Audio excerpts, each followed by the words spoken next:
সঠিক করে বলবে তুমি এই কলিযুগ ধন্য কেন হলো? কলিযুগের এত কিছু খারাপ আমার নজরেতে পড়লো।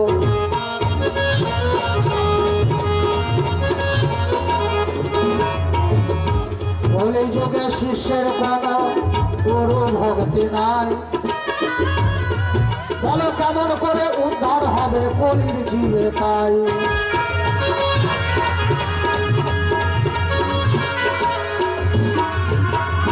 প্রশ্ন হলো দুটা, কলিযুগ ধন্য কিসে?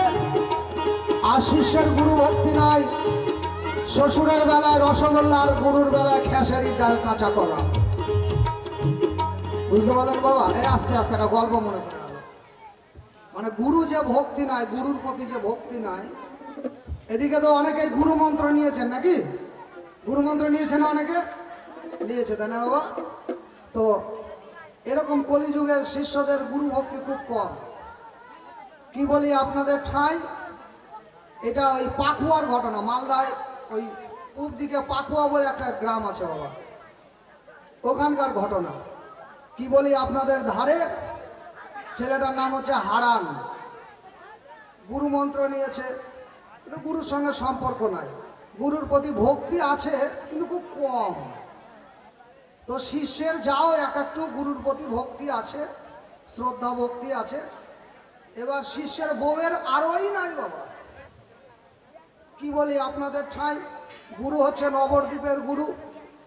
এবার গুরু এসছে, আসার পরে কি বলি আপনাদের ধারে, গুরু আসার পরে এইবার শিষ্য বলছে, বাবা আপনি তো মাছ সেবা করেন, তাহলে আমি আপনার জন্য বাজারে যাই, বড় মাছ নিয়ে আসি, আপনি একটু বসেন। আর বউকে বলেছে, আমার গুরু নিজে রান্না করে খায়। গুরু দেখো ভালো করে উঠানে উনান বানিয়ে দে, লকড়ি খড়ি যা লাগে সব দে। ব্যাস বাবা, নিরামিষ মানে সব হাঁড়ি পাতিল ছিল, আলাদা করে রাখা ছিল, গুরুদেবের জন্য দিয়েছে। গুরুদেব আবার মাছ খায় বাবা, পেঁয়াজ রসুন খায় না, মাংস টাংস খায় না, ডিম ডাম খায় না, খালি মাছটা খায়। কি বলি আপনাদের ঠাঁই, এবার হারান গেছে মাছ আনতে। আর ওর বউ কি করেছে, জানে যে গুরু আসলে খেসারির ডাল দিতে হবে। এই জন্য 7-8 বছরের আগেকার বাবা বয়ামের মধ্যে খেসারির ডাল রাখা ছিল। আসলে শিষ্য বেটির তো গুরু ভক্তি নাই। গুরুকে জাত করার জন্য, গুরুকে তাড়ানোর জন্য বাড়ি থেকে এই বুদ্ধি করেছে। তো বাবা উনান তো খুঁড়ে দিয়েছে, আদা কাঁচা আদা পাকা, মানে আদা শুকনা আদা ভিজা লকড়ি খড়ি দিয়ে দিয়েছে। গুরুদেব তো কোনো রকম পাটকাঠি দিয়ে ফুঁ দিয়ে উনান জ্বালিয়েছে। এবার ডাল বের করে দিয়েছে, খেসারির ডাল বাবা। ডাল বাবা, এই 5-7 বছরের ডাল যদি থাকে, খেসারির ডাল তো এমনি গলতে চায় না। তারপরে যদি এতদিনকার ডাল হয়, ডাল কি আর গলে? সবুজ হয়ে গেছে বাবা ডাল। ভালো করে গুরুদেব ধুয়ে পরিষ্কার করে এবার ডাল সিদ্ধ করছে। অনেকক্ষণ ধরে ফুটিয়েই যাচ্ছে, জাল দিয়েই যাচ্ছে। ডাল টিপে দেখে ডাল একদম শক্ত হয়ে তাকিয়ে আছে বাবা, ডাল গলেনি। তো ঘন্টা দেড়েক জাল দিয়েছে। তারপরে শিষ্য বেটিকে বলছে, কিরে মা কেমন ডাল দিলে? ডাল তো সিদ্ধই হচ্ছে না, ডাল তো গলেই না। তো শিষ্য বেটি গুরুকে বলছে, বাবা জালটা একটু ভালো করে তাকিয়ে দেন, একটু বেশি করে জাল দেন, জালটাকে বাড়িয়ে দেন, দেখবেন আপনার ডাল গলে একবারে গু গু হয়ে যাবে।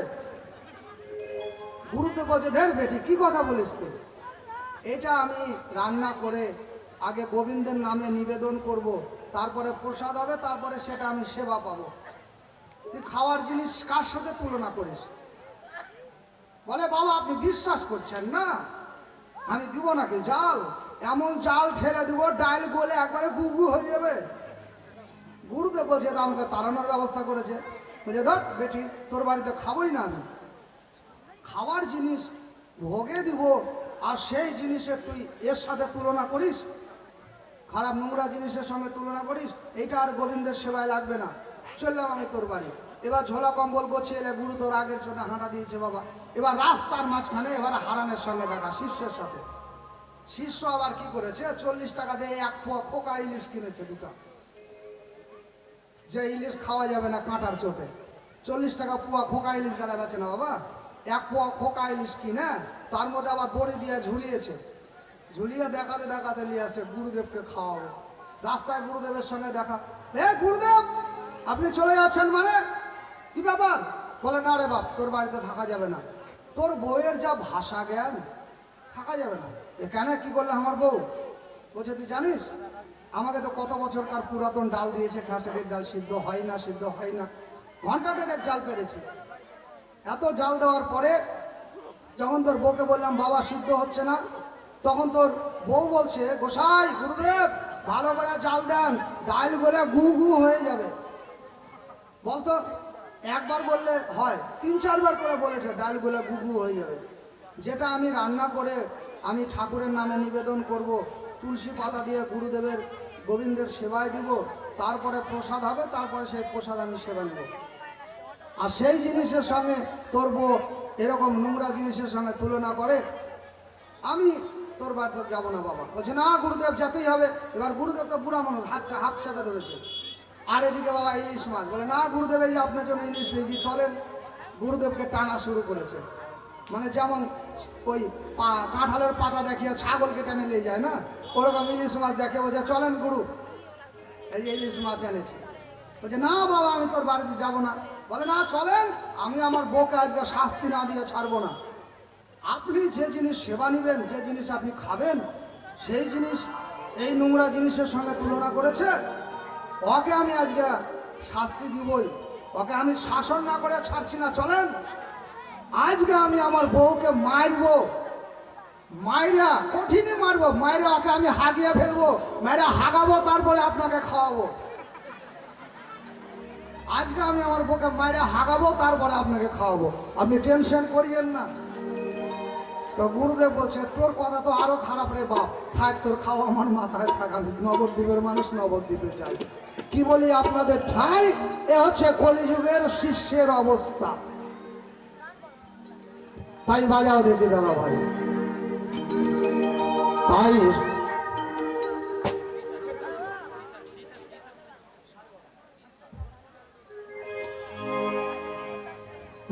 শোনো শোনো শোনো, আমি তোমাকে জানাই,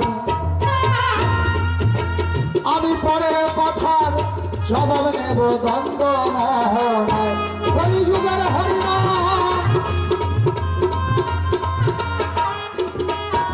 এই কলিযুগের হরিনাম মহামন্ত্র হলো, আবার কলিযুগের ভগবান কেন মহাপ্রভু হলো, আবার এই কলিযুগের প্রসাদ কেন মহাপ্রসাদ হয়, বলো কোন প্রসাদকে মহাপ্রসাদ বলে, বলিবে সবাই। আবার কলিযুগে এত ভগবান, আসল ভগবান কে হয়, ভগবান কারে বলে তুমি বলবে এই সভায়।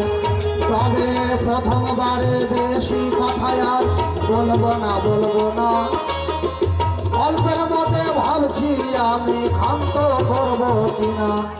আমি এইখানেতে করি ক্ষান্ত রাধা কান্তেশ্বরী, সবাই চাঁদ বদনে ভক্ত গানে বলুন হরি হরি, অগ রাধা কৃষ্ণ প্রেমানন্দে বলুন হরি হরি। হরিবল হরিবল হরিবল।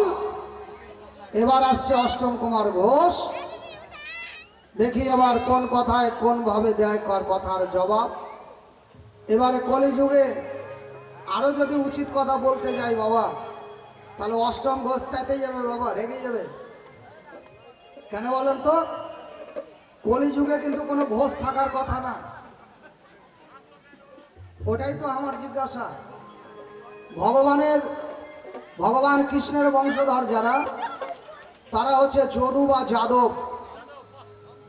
গান্ধারীর অভিশাপে যখন গান্ধারীর 100টা ছেলে, গান্ধারীর শতপুত্র যখন কুরুক্ষেত্রে মারা গেল, দুর্যোধন দুঃশাসন আদি 100টি পুত্র গান্ধারীর মারা গেল। কৃষ্ণ ছিল সেই যুদ্ধের প্রথম, কারণ কৃষ্ণ নিজে হাতে যুদ্ধ করেনি, কিন্তু কৃষ্ণ অনেক ছলনা করে, অনেক চালাকি করে পঞ্চপাণ্ডবকে জিতিয়েছে, আর দুর্যোধন 100 ভাইকে হারিয়েছে। দুর্যোধনের শরীর লোহার হয়ে যেত যদি গান্ধারী একবার তাকে দেখতো। কিন্তু কৃষ্ণ এমন চালাকি করে শিয়ানাগিরি করে লজ্জা দিল, যাকে কলার পাতা পরিয়ে পাঠালো, জেনে কিছুটি জায়গা মাংস হাড্ডি থাকে। এই নানান রকম ছলনা করে যখন পঞ্চ পাণ্ডবকে জিতিয়ে দেয়, কারণ পঞ্চ পাণ্ডবের মধ্যে অর্জুন হচ্ছে কৃষ্ণের ভগ্নিপতি, কৃষ্ণের বোন সুভদ্রা, সুভদ্রার স্বামী হচ্ছে অর্জুন। গান্ধারী মনে মনে ভাবে তাই, গান্ধারী মনে মনে ভাবে তাই কৃষ্ণের ছলনায় আমার 100টা ছেলে মারা গেল। গান্ধারী কিন্তু সতী, একবার যাকে দেখবে তার শরীর লোহা হয়ে যাবে, তাহলে কত পাওয়ার গান্ধারী নাকি। তাই গান্ধারী অভিশাপ করেছিল দান, হে কৃষ্ণ তুমি ভগবান হয়েও ছলনা করে তোমার ছলনাতে আমার 100টা ছেলে মারা গেল, বংশে বাতি দেওয়ার কেউ থাকলো না, আমার জামাইটা আপনি মারা গেল। গান্ধারীর একটা মেয়ে ছিল যার নাম দুঃশলা, আর তার জামাইয়ের নাম ছিল জয়দ্রত, সে অব্দি মারা গেল, কৃষ্ণ চালাকি করে মেরে দিল অর্জুনের হাতে। তাই অভিশাপ করেছিল যে তোমারও কৃষ্ণ 56 কোটি যদুবংশ, কৃষ্ণ তোমার 56 কোটি যদুবংশ এই গান্ধারীর অভিশাপে সব হয়ে যাবে ধ্বংস।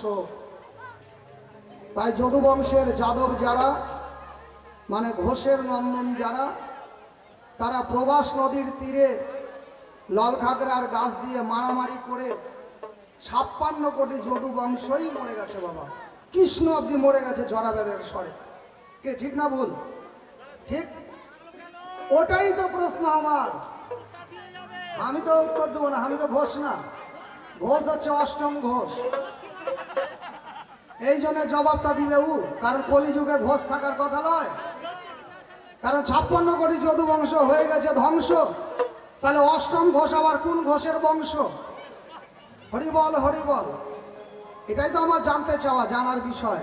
ও যত ঘোষ আর যত পালাটা কলি আর দাপর, দাপর যুগে ঘোষ ছিল, কলি যুগে ঘোষ কোথায় থেকে এলো একটু সঠিক করে বলো শাস্ত্র মতে, কিন্তু আন্দাজে গ্যাটিস দেওয়া কথা বললে হবে না বাবা, বুঝতে পারলেন? গ্যাটিস দেওয়া কথা কিরকম হয় বলবো, বলছি দেখেন, মানে এখানকার ঘটনা না, এটা হচ্ছে কলকাতা বারুইপুরের ওই সাইডের ঘটনা। বারুইপুরে মানে রোডের সামনে বড় একটা মেডিকেল আছে বাবা, বারুইপুর মেডিকেল নার্সিং হোম।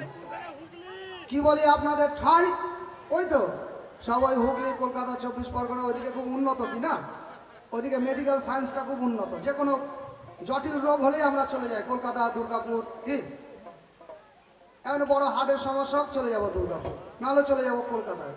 তো কি বলি আপনাদের ঠাই, লোকটা উত্তরবঙ্গেরই লোক, উত্তরবঙ্গেরই লোক, অ্যাক্সিডেন্ট হয়েছে বাবা, এমনভাবে অ্যাক্সিডেন্ট হয়েছে, অ্যাক্সিডেন্ট হয়ে ওর বাবা অ্যাক্সিডেন্ট মানে এমনভাবে অ্যাক্সিডেন্ট হয়েছে যে শরীরের 2-3টে জায়গা ফ্র্যাকচার হয়ে গেছে। তো বেটা ছেলের গোপনাঙ্গ এমন একটা জায়গা, সেখানে ফ্র্যাকচার হয়ে অন্ডকোষ 2টা বাড়িয়ে গেছে বাবা। এবার চলে গেছে, কি করে বাঁচবে, এবার গছিয়ে গাছিয়া এবার সব কিছু বাবা সাইডে সুটে নিয়ে চলে গেছে বাবা সেই বড় বারুইপুর মেডিকেলে। যা এবার ডাক্তারের কাছে নিয়ে গিয়ে বলে যে ডাক্তারবাবু এই যে একটা ছুটা বাড়িয়ে গেছে, ঠিক করা যাবে কিনা। ডাক্তার পরীক্ষা করে দেখছে যে হ্যাঁ ঠিক করা যাবে। এইবার পেশেন্টকে তো বাবা অপারেশন টেবিলে তুলে দিয়েছে, দেওয়ার পরে কি বলি আপনাদের ধারে আর ওই যে অন্ডকোষ 2টা, ওইটা বাবা একটা ট্রের মধ্যে প্লেটের মধ্যে রাখা ছিল, ওদের সেটিং করবে। কি বলি আপনাদের ধারে অনেক হাসপাতালে দেখবেন বিলাই ঘুরে বেড়ায়, বিড়াল, বিড়াল আবার একটা মাংস টুকরা মনে করে একটা অন্ডকোষ নিয়ে চলে গেছে বাবা। এবার একটা হলে কেমন হলো, কত টাকা নিয়েছে। তো কি বলি আপনাদের কাছে, এবার রোডের সামনে নার্সিংহোম কিনা, একটা অ্যাক্সিডেন্ট হয়ে বাবা আবার একটা কায়লা কুত্তা মারা গেছে, বড় বাবা অনেক কিছু ফ্র্যাকচার হয়ে গেছে। দেখ কম্পাউন্ডার কি করেছে, ওই কুত্তার একটা অন্ডকোষ এনে বাবা ওই লোকটাকে দিয়েছে বাবা, সেটিং করে দিয়েছে ডাক্তারের পরামর্শে। ও ভালো হয়ে গেছে, কিন্তু মেলাই দিন পর আবার ওই বলেছে 3 মাস পর চেক করাতে আসবা। চেক করা দেখেছে যে এবার ওকে জিজ্ঞাসা করছে যে বলো তুমি কেমন আছো, ডাক্তারের মনে ভয় আছে তো, কারণ একটা নিজের আর একটা কুত্তার লাগিয়েছে। বোঝাই তুমি কেমন আছো, বলে স্যার আমি তো ভালোই আছি, কিন্তু যখনই আমি তুলসী গাছ দেখি তখনই কেন আমার এক ঠ্যাং উপরে উঠে যায়। তো ডাক্তারের তো আর বুঝতে বাকি নাই, বলে ওটা তোমার রগে টান পড়ে এই জন্য। অন্য ব্যাপার নয়। আসলে যেটা কুত্তার আছে না, ওই লাগা ওই তুলসী গাছ দেখলে ঠ্যাং উপরে উঠে যায় বাবা। জয় গুরু জয়। এটা হচ্ছে গ্যাটিস দেওয়া কথা বাবা, এটা হচ্ছে গোজামিল দেওয়া বিষয়। তা আমি এই গল্পটা এই জন্যই দিলাম, অষ্টম ঘোষ তুমি যে জবাব দিবা এটা অরিজিনাল শাস্ত্র মতে দিবা, ওরকম ওই গ্যাটিস দেওয়া দিবা না, তাহলে কিন্তু ঠ্যাং ছেড়ে যাবে। হরি বল হরি বল। দেখি এবার কোন ভাবে কোন কথা কয়, কোন ভাবে দেয় তার ভাবের পরিচয়। জয় গুরু জয়।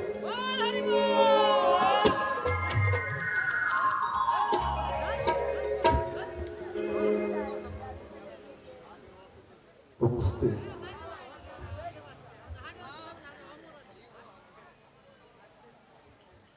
উপস্থিত বাউল প্রিয়সী সর্বসাধুগুরু বৈষ্ণব সর্বচরণে এই অধমের ভক্তিপূর্ণ প্রণাম জানাই।